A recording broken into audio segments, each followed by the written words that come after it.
Hello, I'm Ryuta Kikutani. I'll talk about Akunin shoki, the evil person, is the true object of salvation, more clearly than anywhere else. Akunin shoki is known as the teaching of Master Shinran. When it comes to Master Shinran, you might think of Akunin shoki and vice versa. The phrase Akunin shoki is famous in Japan. A famous passage from the Tanisho, a Buddhist book, which describes Akunin shoki, says, "If even a good person will attain salvation, all the more so will an evil person." This passage is well known in Japan, but the words have been misinterpreted to mean that evil people are better than good people. It's okay to do bad things, and you don't have to be good. This misunderstanding also led to the criticism that Jodo Shinshu is a teaching that creates evildoers and destroys ethics and morality. This is a misunderstanding that comes from not knowing the correct meaning of Akunin shoki. So today, I'd like to explain in simple terms what Akunin shoki really means. I hope you watch this video until the end. Here are today's contents. First, evil person, Akunin. Second, Zen monk and beggar. Third, main guest. Let's get started. Evil person, Akunin. Shoki in Akunin shoki has two meanings in Japanese. The first meaning is that the evil one is the true self. Shu means truth and ki means self. In Buddhism, the word ki means one's own mind or self. So Akunin shoki means that the evil one is the true self. The other meaning is that the evil one is the main guest. So, the evil one is the true self, shoki, and the main guest. First, I would like to talk about this. The evil one is the true self. In the Tanisho, Master Shinran says that we are sentient beings who are deeply stained with evil and inflamed with passions. Sentient beings who are deeply stained with evil and inflamed with passions. This is how he described us humans. We are burdened with deep sins. We are deeply sinful because we are burning with the flames of blind passions. Blind passions include greed, anger, envy, and jealousy. So he says, we are inflamed with blind passions. Because of these flames of blind passions, we create sins and cause trouble for others by saying things we shouldn't say and doing things we shouldn't do. This is why he simply describes us as evil people. Master Shinran said that our true human form is evil.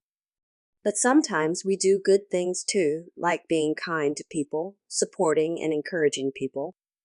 You might say we can't just assume that people are evil because they can do good things like that. Certainly we can do good things, and we can do good deeds. However, from the Buddha's point of view, our good deeds are tainted with poison. When we look at our good deeds from the Buddha's wisdom, the good deeds are tainted with poison, even though they are good from a human perspective. So what exactly is this poison? This is the mind that expects a thank you or something in return. Or the mind of entitlement or arrogance, like I've done all this. Or the patronizing mind that makes one feel one owes someone something, like, I've done so much for you, or I'm doing all this for you. This is the poison. It's poisonous because when you get something in return, you both feel good, but when you don't get what you expected, or even a single thank you, you become furiously angry and hateful. This is why it's called poison. Let's say you offered your seat to an elderly person. If you are thanked in return, you'd say you're welcome, and it makes both of you feel good. After giving up your seat to the elderly lady, she just looks at you and sits down without saying a word of thanks or even bowing. That might make you angry. Then you might think, how rude. Aren't you supposed to thank me? You'd get angry, and in your mind you might feel like slapping her head. You did something good half-heartedly, hoping that you would be thanked in return. But because you don't get what you expected, that makes you furious. That's the poison. A small good deed is a weak poison. The smaller the good deed, the weaker the poison. Let's say your friend is $1 short for a train ticket. Then you lend him $1, and he said, "I'm sorry, I'll return it tomorrow," but when you saw him the next day, he didn't return it. After 7 or 10 days, he still didn't. Then you'd think the person has forgotten about the money. But you'd think it's just $1. Even if I don't get it back, it's okay. Let's say you lend $100,000 to your friend who was in real trouble, and he says he'll make sure to repay your kindness. And then 3 years later, 5 years later, he still won't give it back. You see each other on a regular basis, but he doesn't even say thank you and acts like he has forgotten all about it. Then you'd feel like you have to stop being friends with him. It was very difficult for you to lend $100,000, so you went through a lot of trouble for the sake of that person. And yet, he doesn't even say thank you. He even says something bad about you. Then you'd get angry and say he is no longer your friend and start to hate him. So, the bigger the good deed, the stronger the poison. You might do a lot of things for someone, but you may get angry or sad when you don't get something back. This is a characteristic of our good deeds. This kind of mind will not disappear because our good deeds are tainted with poison. So, Buddhism teaches that good deeds we do are poisoned and are not true good deeds. Zen monk and beggar. There is a story of a Zen monk and a beggar. It was a cold winter with fine, powdery snow. When a Zen monk was crossing over the bridge, he found a beggar shivering with cold on a riverbank. He was wearing only a few layers in this cold weather and curled up in a ball, looking cold. The monk felt sorry for him. The Zen monk, out of compassion, threw the cloak he was wearing. The beggar noticed the cloak falling down under the bridge. He grabbed it quickly, put it on, and was staring at the riverbank in the same position as before. When the Zen monk saw this, he felt strange. He had imagined the beggar crying with joy and saying, "Oh my God, thank you so much for such an expensive cloak, monk. Thank you so much." But he didn't show any sign of it. He just put it on and stayed in the same position, not even glancing at the monk. This made the monk feel as if he could not leave without saying something. So the monk called out to him. He said, "How is it? Feeling a little warmer?" Then the beggar glanced at the monk as if he had noticed him for the first time, and said, "Of course, it's a little warmer now that I have put on a cloak." "Why are you asking me such an obvious question?" The monk felt as if the beggar could see right through him when the beggar spoke back to him like this. And the beggar went on and said, "I see. You're expecting me to thank you, aren't you?" That took him by surprise, as the monk also knew about poison good. You should be happy that you can give things to others. Even if I want to give something to people, I don't have anything to give. The beggar taught the monk that he should be grateful for his circumstances. The monk turned bright red and walked away. That's what the story is about. As the beggar said, Buddhism also teaches that giving is a good deed. People who do good deeds will be blessed with happiness. But if they don't have anything to give, they can't do a good deed even if they want to. So they can't get happiness in return. So we should be grateful that we have something to give. It's a happy thing that you have something to give in your life. This is what Buddhism teaches. But instead of being grateful for it, he was like, "I've given it to you. Aren't you supposed to say thank you?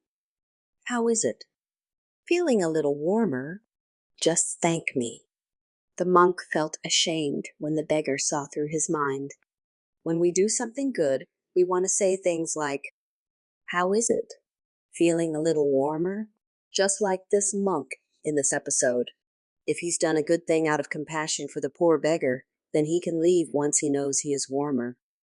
He checks even the most obvious things and tries to get the words out of the beggar. So the mind that makes us say these things is the poison. There is also a famous exchange between Bodhidharma and Emperor Wu. was the king of the Liang in China. He is known as a great protector of Buddhism. He protected many monks and erected countless pagodas and temples. Wu is very well known to have contributed to the spread of Buddhism in China. One day, the emperor invited Bodhidharma as a state guest from India. Bodhidharma visited Wu at the age of 120. The emperor eagerly asked him, "Who has done so much for Buddhism? How much merit have I accumulated, do you think?" But Bodhidharma said none. The emperor was offended and raised his voice. "Why no merit?" His guest said firmly, "Yours is nothing but false virtue and poisoned good." In other words, he meant that such a mind of entitlement and arrogance was poisonous. Nagarjuna, the Indian priest that Master Shinran greatly respected, said there is more evil than good in our good deeds. Let's say there was a large ice field of 40 miles square, just like Antarctica. You pour a cup or two of boiling water over that ice field. The boiling water will melt the ice a little, make a hole in it. But the next morning, the ice has swollen up as much as the water was poured. This is how Nagarjuna described our poisoned good. Even if you do something good, if you don't get something in return, you will get even more ice. Ice is our evil nature here, and hot water means our good deeds. Doing a good deed may seem to melt the heart of evil a little, but the next morning the ice gets even thicker. So our good deeds become poisoned because of the mind of entitlement and arrogance. This is our true nature. The Buddhist teachings consider the reality of human beings. That is, we are the evil beings burdened with deep sins and the burning flames of blind passion. This is really a sad fact of human nature. The more we try to be pure and good from the heart, the more it is revealed. Main guest. The other meaning of Akunin shoki is that the evil person is the main guest. It's just like a main guest that is invited to a large dinner party. A dinner is hosted for the main guest. For example, a dinner party is hosted for the president. When the President of the United States comes to Japan, a dinner party is held at the Akasaka State Guest House. Since it's a dinner party for the president, a chef decides on the dinner menu based on what the president likes. Everyone eats the same meal, but the main guest is the president. So, if they serve something the president doesn't like, the dinner party is a failure. People at the party eat what the president likes. It's not so important what the rest of them like. They say the president is the main guest that should be most pleased. So, if the president likes hamburgers, they're going to have to serve hamburgers. This is what main guest is. So, in other words, it could mean aim or target. In Master Shinran's teachings, evil ones are the main guests. One passage from Tanisho says, "The vow of Amida exists to save sentient beings who are deeply stained with evil and inflamed with passions. The true self is the one that does good deeds tainted with poison. Sadly, we are incapable of true goodness." Master Shinran refers to us as sentient beings with nothing but blind passion. This vow was made to save such sentient beings, us. This vow is the Amida Buddha's primal vow. Master Shinran devoted his whole life to teaching the Amida Buddha's primal vow. But whom is this vow for? Whom did Amida Buddha make the vow for? The vow was established precisely to save those who are deeply stained with evil and inflamed with blind passions. The Amida Buddha saw through our true nature, made the vow to save those who are nothing but blind passions. Then how does Amida Buddha save us? Amida Buddha wants to lead us to the path of no hindrance. The path of no hindrance means a world where the blind passions remain but are no longer hindrances. The true value of the vow is to save the evil people as the main guest and lead them to the happiness that will never change or fade. It is Master Shinran who taught this vow to people in Japan. His teaching was named Akunin shoki. Therefore, Master Shinran taught that Buddhism is a teaching to help the evil person, and the evil person is the true object of salvation. The phrase Akunin shoki is often misinterpreted, but this is what it really means. I made the story simple and concise. I'm sure there are some people who would like to hear more about it. Also, if you have any questions, please let me know. I'll be happy to do the second and third videos about Akunin shoki. Thank you for watching.